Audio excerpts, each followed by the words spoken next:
Sizga Abdulloh Zufar nomini kim qo'ygan? Odamlar aytadi-ku, bugun kim senga bu unvonni berdi deydi. Bittang chiqib o'zingni Buxoriy, bittang chiqib o'zingni Termiziy, bittang chiqib o'zingni Samarqandiy dumnoma olgansan. Kim senga bu huquqni berdi deb to'polon qiladi-yu ba'zi johillar, ya'ni. O'shalarga tanbih qilib aytilinadi. Har qanday inson aslida Abdulloh bo'lish uchun dunyoga kelgan. Shuning uchun ya'ni o'zimni men ismimdan oldin shu narsani men o'zimga bir yaxshi deb shunaqa deb zikr qilganman o'zimga. Ammo Zufar degan ism aslida u ham mening ismim emas. Ustozlar shunaqa derdi. Ularga endi mana biz shu Hanafiy fiqh o'qirdik.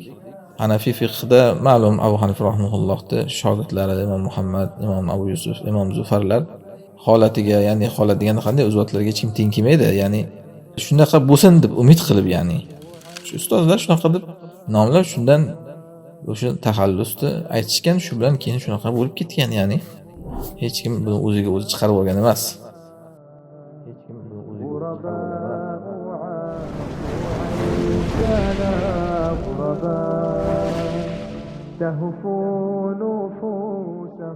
Alaykum assalom va rahmatullohi va barakatuh.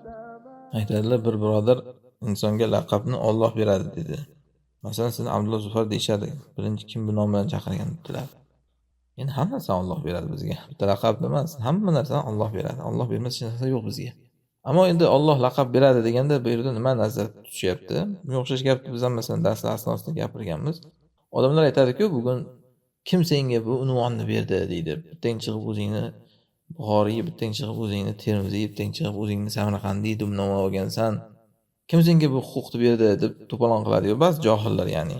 O'shalarga tanbih qilib aytilinadi. Paloni degan narsani u kimdir senga bermaydi u.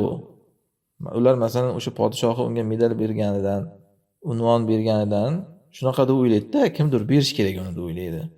O'shanga raddiy qilib aytiladi bu gap. Uni Alloh beradi insonga bu unvonni. Kim senga deb ustozlik unvonini berdi, kim senga deydi shayxlik unvonini berdi deydi. Xo'p, aslida hech kimimiz o'zimizga biz unaqangi unvonlarni aytinglar deganimiz yo'q. Ammo ba'zi johillarni ko'rasiz, o'ziga o'shani talab qilib yuradi, meni mana shunaqa deysiz deb. Muhimi ana shunda aytiladi bu gap. Uni kimdir senga bermaydi, odamlardan talab qilib olib olinmaydi. Alloh shunaqa qilib iroda qiladi, bir odam o'sha odamlarning ichida o'sha narsa bilan taniladi. Masalan, Rasululloh sollallohu alayhi vasallamni amin deb aytishardi. Mushriklar, kofirlar o'zlari payg'ambarlikdan oldin. Kim berdi Rasulullohga shu aminlik unvonini? Alloh berdi. O'sha kofirlarning tilidan ham hatto. Ana shuni aytiladi-da, bir odam odamlarning ichida kim deb tanilishi bu Allohning xohishi, irodasi bilan bo'ladi. Masalan, o'g'ri deb taniladi odamlarning ichida, to'g'rimi? U hech o'zini men o'g'riman, meni o'g'ri deylar demaydi.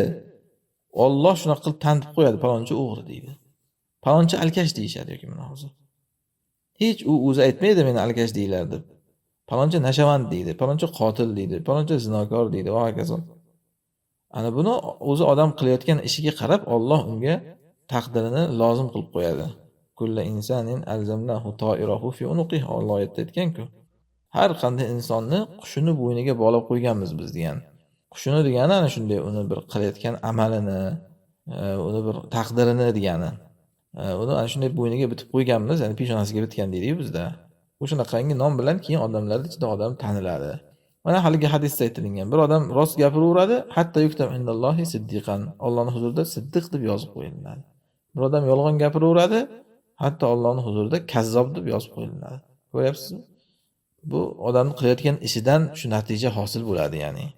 Xo'p, endi nimaga endi bu narsalar asli odam o'zi haqida gapiraverishi bu juda bir yaxshi ish emas, ya'ni meni kim unaqa qilgan deb uni o'zi haqida gapiring deyapsiz, lekin bu yaxshi ish emas, bu o'zi haqida gapirish odam. Mayli, endi buni aytganmiz aslida. Abdulloh aslida meni ismim emas, lekin har qanday inson aslida Abdulloh bo'lish uchun dunyoga kelgan. Amma xalaqtul jinna val ins illa liya'budun. Jin va insni Alloh menga aytayaptiki, o'zi aytayaptiki, mengagina ibodat qilish uchun yaratdim, deyapti.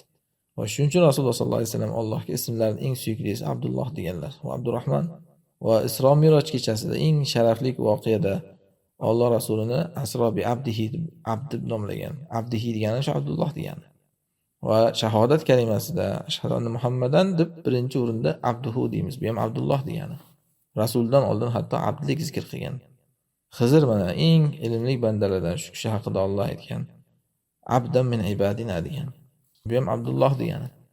Inson asli mana shu g'oyani amalga oshirish uchun dunyoga kelgan ya'ni. Shuning uchun ya'ni o'zimni men ismimdan oldin shu narsani men o'zimga bir yaxshi deb shunaqa deb zikr qilganman o'zimga. Ya'ni xususan bunaqangi arab diyorida yashagan odamlar, o'sha arab diyorida o'qigan odamlar eng ularda qulog'i o'rganadigan ismi yo Abdulloh yo Muhammad. Arab diyorida o'qisangiz, yashasangiz bu narsani o'zingiz bilasiz. Bunaqangi o'zimizdagidek ismlarni aytsangiz, ular qiynalib ketadi u ismlarni tushunguncha ham, o'rganguncha ham. O'shaning uchun keyin o'shanaqa odamlarga aytilishiga bir oson bo'lsin deb ham shunaqa isming nima desa, ismim Abdulloh deb gapirib shundan shunaqa bo'lib ketgan ya'ni ism. Ammo Zufar degan ism asli u ham mening ismim emas. Ustozlar shunaqa derdi. Ularga endi mana biz shu Hanafiy fiqh o'qirdik. Hanafiy fiqhda ma'lum Abu Hanifa rahimahullohni shogirdlari Imom Muhammad, Imom Abu Yusuf, Imom Zufarlar. Shunga o'xshash bizda bir ikkita yana shu sheriklarimiz bo'lardi, talab ilm sheriklar.